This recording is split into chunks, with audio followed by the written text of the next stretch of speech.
It doesn't have hoists back then, did it? Yeah, one's just come down. I'll show you the hoists. I've just taken one down off the hoist. But back in the day, though. Yeah, back in the day. Yeah. They did? Yeah, we've got manual. Manual hoists. It's coming up that way. We're going to go around this way. How long will you be there pumping then? I want to ask one thing.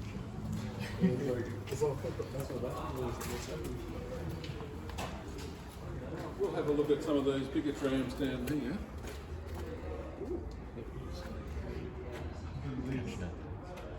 Why are you stalling, man? Come on. We're just going this way to avoid the 1950s plastic. So the trams we're looking at across the front here, these are all W-class trams, which were the main workhorse in Melbourne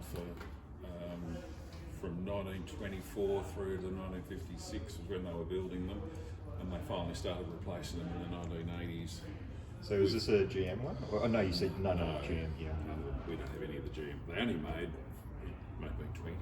Yeah. So, But it was in this class of. yeah.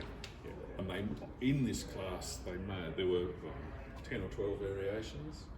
So this is the classic. They made about 400 in this model. And this was when they talk about Melbourne Classic Tram. That's the one they're talking about.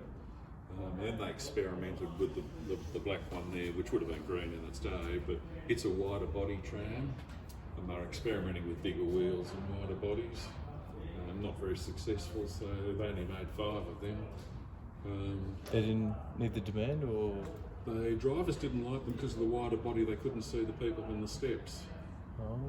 No, just the shape of it. If you look at yeah, it's quite big. yeah, It'd be perfect now, given the population. Yeah, well, we fit more. The horse tram carries more people than theirs do. So Because of the double decker. yeah, Yeah. horse tram will seat 44, with these will only seat about 40. So Wow.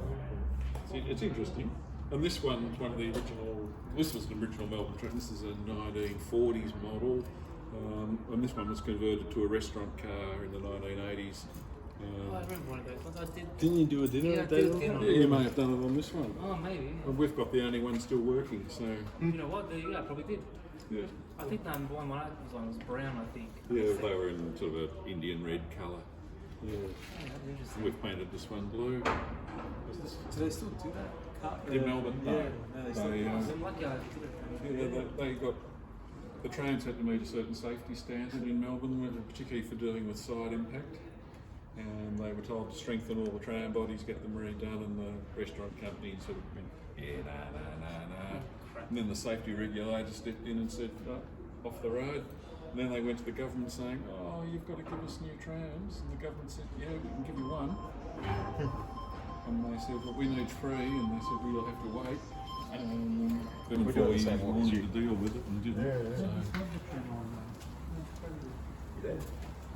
So, Wow, that would have Because I remember seeing it when I was younger. I haven't seen it. The workshop tour as well. ever again.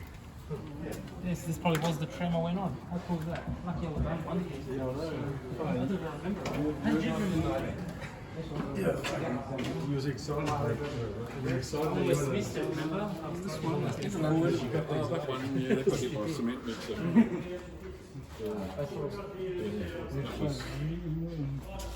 So these two are different again. This one is what was called an L class for whatever reason. This was sort of a much better model. This is not a much better model of this than this one, but it was too expensive to manufacture, and they went for a cheaper, easier to reproduce. This one rides beautifully. It's just All of the components underneath were. yeah, it's just a better design, better quality, but not as easily mass producible for the price. And this one is sort of the grandfather of those. So most of the big trams have 4 motors. This one's only a 2-motor tram, so it's, even though it looks the same size as the big ones, it's a, it's like a stretch version of a Purvis. Underpowered and has one small wheel and one large wheel, which was called a maximum traction bogie, designed to be better and you name it, but turned out to be a complete and utter disaster. So Melbourne got rid of these trams as soon as possible and dumped them on Ballarat.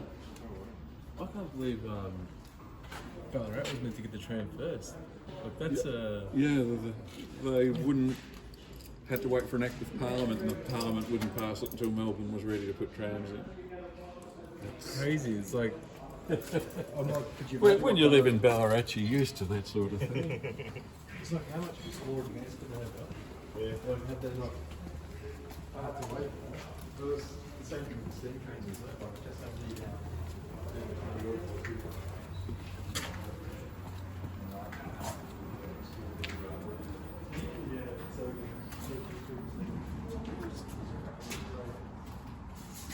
So you're asking about hoists for manually operated tram jacks dating back to early 1900s. One on each corner of the tram, we cornered up with the big iron bars, and we spent 2 hours winding them. to get 2 hours. Yeah, That's a lunch break after that, isn't it? yeah, you've got to do it evenly, so they call out. Maybe we do about 10 winds and then have a rest. So you still do it, yeah, to keep it on this road. No, we can't afford my project. Nothing wrong with them, they're perfectly fine. how hard would it be to like? They're really well geared, so it's not hard lining, but to make it easily geared, you've got to do a lot of lines to get any traction at all. It's like a, what's the name, like a motor? It's like a hook it up. Well, lined up to about this height. You can get underneath, so they've only just come down. So this one here, this is the original electric Ballarat tram. This one, if you look at the picture over there, you can see the middle, its place in history. It's just like a little short tram, but it was just, when it was built in the 1890s, it was just this body, and it was towed behind a cable car as an extra trailer. Ballarat bought a whole lot cheap, and then it put an extension on the back and the front, whacked a cheap electric motor underneath, and turned them into electric trams. They converted 16 of them in 2 weeks, so it was done. To get the motors underneath, we can see in the wood there where they've chopped it with an axe to create enough space. Not surprisingly, they all fell to bits. This is the only one we found that survived, and it was built into a house as the bathroom. Really? And we've spent 20 years, it's longer, 30 years actually, restoring it. Hopefully to run in the next 2 years. So is this going to be like for like with the original, or you guys are taking some sort of creative evidence with it? No, we're trying to get it back to as original as we can. Although it will have modern motor and it will have modern braking system. Or you hit it? Yeah, because the old day would just been a hand-wheel chain brake. In modern traffic, a hand-wheel chain brake is not probably the best way to stop.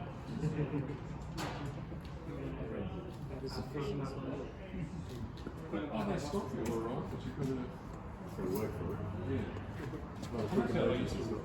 That's how they used to do it. But we'll put a magnetic electric braking system in, which comes as one of those. But they didn't have no windscreen or anything like that. Yeah, I was going to say it's they didn't really get that with the Oh, pretty much. That's always something. We're well known as a subtropical paradise. Exactly. A lot of people don't know that. I don't know if you've been sarcastic. Oh, One of the warmest places in Australia, Danny. where are you from?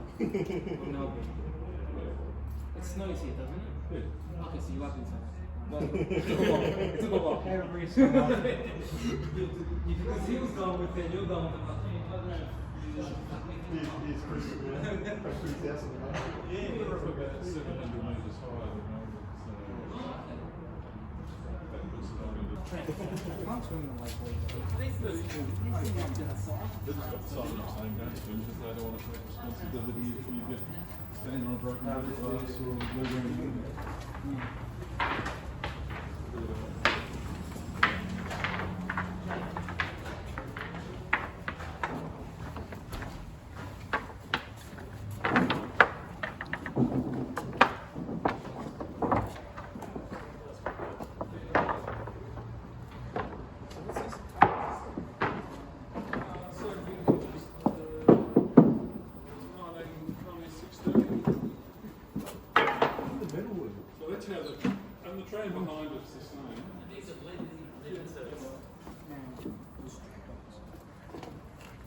Yeah, they do. So this is how the trams looked when they were operating in Melbourne. This colour. With all open, when they brought them up to Ballarat, because of a lot of heavy sunshine, they had to cover inside a bit, Yeah. bit of weather protection. Jeez, like stained glass windows and stuff. Wow. The seats were designed to flip over so you can face the direction of travel. They are screwed down, so we don't have kids.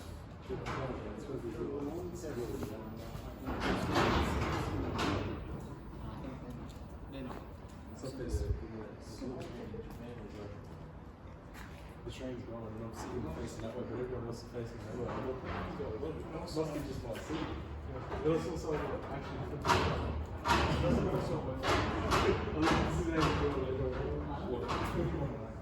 like there's one like an idiot.